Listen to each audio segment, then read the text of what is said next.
De cette édition, on va se projeter dans un futur très proche avec ce qu'on appelle déjà la 4e révolution industrielle. Il y a eu la machine à vapeur, il y a eu l'électricité et plus récemment l'informatique et le numérique. Et bien voici l'imprimante 3D. Pourquoi une révolution? Parce que tous les objets, des plus simples aux plus complexes, des plus petits aux plus gros, pourront être fabriqués souvent à domicile par ces machines. C'est peut-être la fin des usines, c'est peut-être la fin des échanges commerciaux tels qu'on les connaît. Johan Rolla, Jean-François Monnier. À la couleur de mon sac. Il aurait dû racheter un sac à dos quand l'une des boucles s'est cassée. Mais ce jeune père de famille a une autre méthode. Grâce aux milliers de fichiers disponibles sur Internet, qu'il transfère sur ses imprimantes 3D, en 2 heures, la réparation est prête. Donc là, ça sort du four.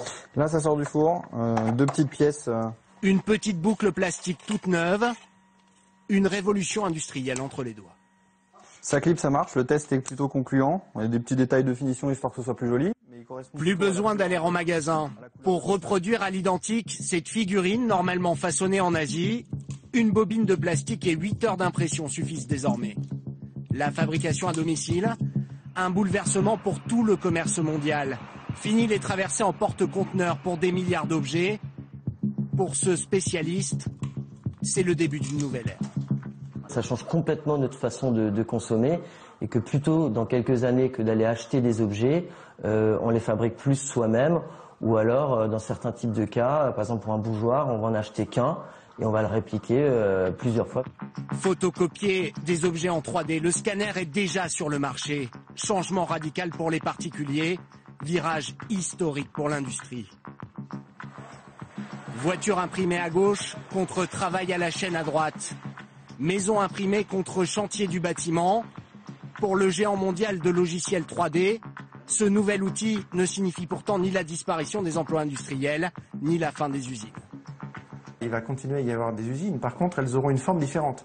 Il y aura probablement un réseau d'usines qui seront probablement du reste plus petites. Ce seront peut-être même des magasins qui vous permettront de fabriquer des choses. Et donc cette relocalisation va évidemment créer de l'emploi. Créer des emplois, mais aussi transformer les entreprises. Le rêve est accessible à tous. L'un des derniers clients de cette société d'impression 3D est une petite PME qui vient de lancer cette caméra pour les passionnés d'équitation. Ce qui est intéressant, c'est qu'en nous faisant fabriquer toutes les pièces plastiques, il s'est affranchi de la contrainte de fabriquer un moule. Donc il n'a pas investi les dizaines de milliers d'euros que représenterait la fabrication d'un moule. Donc là, on est vraiment dans un nouveau type de fabrication qui apporte des nouveaux marchés, en fait, un marché de niche tout simplement. Et l'aventure commence à peine.